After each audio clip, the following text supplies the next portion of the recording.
நிதிக்கரையில் நடைபயில வந்த நிதி பயில வந்த நம்ம நண்பர்கள் இப்போது நதியில் இறங்கி பார்ப்போம். நம்ம வீடியோக்குள்ளே போகலாம் வாங்க.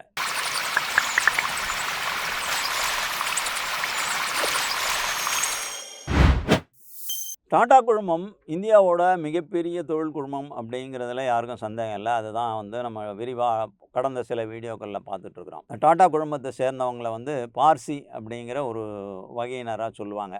ஈரான் அன்னைக்கு பெர்ஷியா அப்படின்னோ பாரசீகம் அப்படின்னோ சொல்லப்பட்டிருந்தது. அந்த பகுதியில் வாழ்ந்தவங்க தான் இந்த பார்சிஸ். அந்த பகுதியில் இவங்க இருந்தபோது அங்கே இஸ்லாமிய படையெடுப்புகள் நடந்து இந்த மக்களை எல்லாம் மதமாற்ற முயற்சிகள்லாம் நடந்தது ஒரு வரலாறு இருக்குது. அப்போது இந்த மாதிரி மதம் மாறுறதுக்கு விரும்பாமல் அவங்க ஜொராஸ்ட்ரிய மதம் அப்படின்னு ஒன்று தான் ஃபாலோ பண்ணாங்க. அதையே தாங்கள் தொடர்ந்து கடைபிடிக்கணுங்கிறதுனால இவங்க கிட்டேருந்து தப்பி போவோம் அப்படின்னு சொல்லி அன்னைக்கு இடம்பெயர்ந்து இந்தியாவுக்கு குஜராத் மற்றும் மும்பை பகுதிகளில் செட்டில் ஆனவங்க.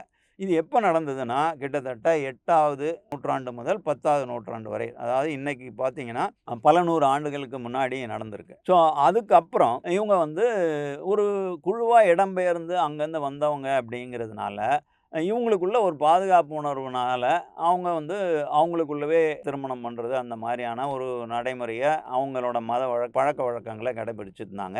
அதனால் இன்றைக்கும் இந்த பிரிவினரை பார்சிஸை மத சிறுபான்மையினராக தான் நம்ம இந்தியா அவங்கள ட்ரீட் பண்ணுது. இந்த பிரிவினர் பொதுவாகவே மிகுந்த அறிவாளிகளாகவும் திறமைசாலிகளாகவும் வணிக நுட்பம் கொண்டவர்களாகவும் இருந்திருக்கிறாங்க. அப்படிங்கிறது தான் நாம் இன்னைக்கு வரையும் பார்சிஸ் இந்தியாவில் என்ன பண்ணியிருக்காங்க அப்படிங்கிறதுலேருந்து புரிஞ்சுக்கலாம். இன்னொரு விஷயமா சொல்கிறது அப்படின்னா, இன்றைக்கி அந்த ஈரான் மக்கள் தான் அமெரிக்காவுக்கே சவால் விட்டுட்ருக்காங்க அப்படிங்கிறத நம்ம இன்றைக்கி நடைமுறையில் பார்த்துட்ருக்கோம் இல்லையா?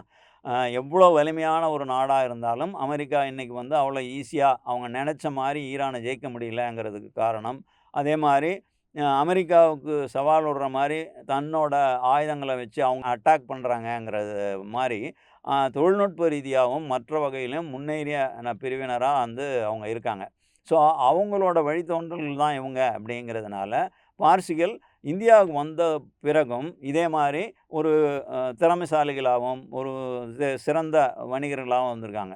அது தொழில்நுட்பமாகட்டும், இல்லை வணிகமாகட்டும், இல்லை பிற துறைகளாகட்டும், எல்லாத்துலேயுமே பார்சிகள் முன்னணியில் இருந்திருக்கிறாங்க அப்படிங்கிறத பார்க்கலாம். அதுக்கு உதாரணமாக சொல்கிறது அப்படின்னு பார்த்திங்கன்னா, இந்தியாவோட நியூக்ளியர் சயின்டிஸ்ட் அப்படின்னு சொன்னால் ஹோமி பாபா அப்படின்னு சொல்லி கேள்விப்பட்டிருப்பீங்க நீங்கள். அந்த ஹோமி பாபா யாருன்னு பார்த்தீங்கன்னா அவர் ஒரு பார்சி தான். அதே மாதிரி இந்தியாவில் சட்டத்துறை நிபுணர்கள் அப்படின்னு சொல்லி முன்னணி ஆட்களை பட்டியல் போட்டிங்கன்னா அந்த பட்டியலில் கிட்டத்தட்ட முன்னணியில் வரக்கூடியவர் நானி பால்கிவாலா அப்படின்னு சொல்லுவாங்க. அந்த பால்கிவாலா யார் அப்படின்னு பார்த்தீங்கன்னா அவர் ஒரு பார்சி. இது மாதிரி நிறைய பார்சிகளை பட்டியல் போடலாம். நீங்கள் கேள்விப்பட்டிருப்பீங்க நுஸ்லிவாடியா அப்படின்னு சொல்லி. இன்றைக்கி பிரிட்டானியா பிஸ்கட் எல்லாம் இருக்கு இல்லையா, அந்த கம்பெனியை நடத்துகிற நுஸ்லிவாடியா முன்னாடி பாம்பே டையிங் அப்படின்னு சொல்லி டெக்ஸ்டைல்ஸ் துறையிலும் இருந்தாங்க. அதுக்கப்புறம் ரிலையன்ஸோட ஒரு போட்டி ஏற்பட்ட போது அது ரிலையன்ஸ் டேக் ஓவர் பண்ணிட்டாங்க. ஆனாலும் பல மற்ற துறைகளில் நுஸ்லிவாடியா முன்னணி தொழிலதிபராக இருக்கார். இதில் நுஸ்லிவாடியா பற்றி ஸ்பெஷலாக சொல்கிறது இன்னொரு தகவல் என்ன அப்படின்னா, பாகிஸ்தான் நாடு உருவாகிறதுக்கு காரணமான ஜின்னா அவருக்கு ஒரே மகள். அந்த ஒரே மகள் அன்னைக்கு இந்தியர் ஒருத்தரை கல்யாணம் பண்ணிட்டார். அதாவது பார்சி ஒருத்தரை கல்யாணம் பண்ணிட்டாங்க. அந்த ஜின்னாவோட மகளுக்கும் இந்த பார்சிக்கும் பிறந்தவர் தான் நுஸ்லிவாடியா அப்படிங்கிறது அவரை பற்றி இன்னொரு முக்கியமான இன்ட்ரெஸ்டிங்கான தகவல். இதுபோக நம்ம இந்துஸ்தான் லீவர் இந்தியாவில் இருக்கக்கூடிய இன்னொரு முக்கியமான எஃப்எம்சிஜி நிறுவனம், அதனோட தலைவராக நீண்ட காலமாக இந்தியாவில் அதை வளர்த்தெடுத்த நபர் அப்படின்னா கேகி டேடி சேத் அப்படின்னு சொல்லுவாங்க. அந்த டேடி சேத் யாருன்னு பார்த்தீங்கன்னா அவரும் ஒரு பார்சி தான். இது போக நம்ம எல்லாருக்கும் பிரியமான கிரிக்கெட் விளையாட்டுக்கு வந்தோம்னா, இந்தியாவில் ஆரம்பகால கிரிக்கெட் விளையாட்டை பிரபலப்படுத்தி அதில் இந்திய அணியை ரெப்ரசன்ட் பண்ணி விளையாடின பலர் இந்த பார்சி அப்படின்னு சொல்லுவாங்க. அதில் பாலி உம்ரிக்கர் சொல்லலாம், ஃபரூக் என்ஜினியர் சொல்லலாம். இப்படி பலர் இந்த குழுமத்தை சேர்ந்தவங்க அப்படின்னும். அதே மாதிரி இந்தியாவில் ஃபஸ்ட்டு லீசிங் அப்படிங்கிற ஒரு நிதி சார்ந்த சேவை துறையை தொடங்கினது ஃபரூக் இரானி அப்படின்னு சொல்லுவாங்க. அவரும் அதை சென்னையில் தான் தொடங்கினார்.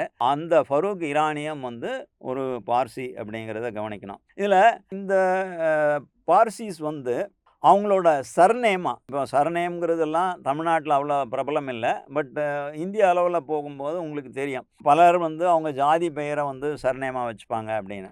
ஆனால் இந்த பார்சீஸை பொறுத்தவரையில் அவங்க வந்து அவங்களுக்கும் சர்நேம்கள் உண்டு. அதாவது ஒவ்வொருத்தர் பேர்லேயும் ஒரு பின்னொட்டா வரும். அந்த சர்நேம்ஸ் எல்லாம் பார்த்தீங்கன்னா இவங்க ஜாதி அடிப்படையில் இல்லாமல் அவங்க எந்த ஊரை சார்ந்தவங்க, அதே மாதிரி என்ன மாதிரி தொழில் செய்கிறவங்க, இப்படிங்கிற பல்வேறு விஷயம் சார்ந்தே வந்து அவங்களுக்கு வந்து சர்நேம்ஸ் இருக்கும். நான் இப்போது அது மாதிரியான பார்சீஸோட பல சர்நேம்ஸை சொல்கிறேன். அப்போவே வந்து உங்களுக்கு இதை பற்றி புரிஞ்சுக்கிறதுக்கு வாய்ப்பு இருக்கும்னு நான் நினைக்கிறேன். ஃபஸ்ட்டு வாடியாஸ், அதுக்கு எக்ஸாம்பிள் நுஸ்லி வாடியா. அதே மாதிரி பல்கிவாலா அப்படின்னு ஒரு பிரிவினர் இருக்காங்க. அவருக்கு வந்து நம்ம எக்ஸாம்பிளாக வந்து நானி பல்கிவாலா எடுத்துக்கலாம். அதே மாதிரி கான்ட்ராக்டர் அப்படிங்கிறது அவங்களோட இன்னொரு சர்நேம். அந்த சர்நேமுக்கு வந்து நாரி கான்ட்ராக்டர்னு சொல்லி இன்னொரு பிரபல இந்திய கிரிக்கெட்டரை சொல்லலாம். இது போக காம்பட்டா அப்படின்னு சொல்லி ஏற்கனவே இப்போ கூட வந்து டாடா சன்ஸில் வந்து ஒரு பிரபல லாயராக இருக்காருன்னு சொன்னோம் இல்லைங்களா? அந்த காம்பட்டா அவரும் வந்து ஒரு பார்சி தான். இது போக கப்பாடியா, மிஸ்ரி, பூனவாலா, பல்கிவாலா, சோனாவாலா, மேத்தா, பட்டேல், தேசாய், வக்கீல் இப்படிங்கிற பல சர்நேம்ஸில் இந்த பார்சிஸ் வந்து இந்தியாவில் வாழ்ந்துட்டுருக்குறாங்க. ஆனால் இவ்வளோ இருந்தாலும் இவங்க வந்து கிட்டத்தட்ட இந்தியாவில் இருக்கக்கூடிய முக்கியமான ஒரு சிறுபான்மை பிரிவினர். இவங்க இந்தியாவோட பொருளாதார வளர்ச்சிக்கும் தொழில் வளர்ச்சிக்கும் மற்ற பிற துறைகளோட வளர்ச்சிக்கும் அளிச்சிருக்கிற பங்கு அப்படிங்கிறது வந்து அளப்பரிய பங்கு அப்படிங்கிறது நம்ம சொல்லலாம். இதே மாதிரி இன்னும் விரிவான இன்னொரு வீடியோவோட மீண்டும் உங்களை விரைவில் சந்திக்கிறோம். நன்றி, வணக்கம்.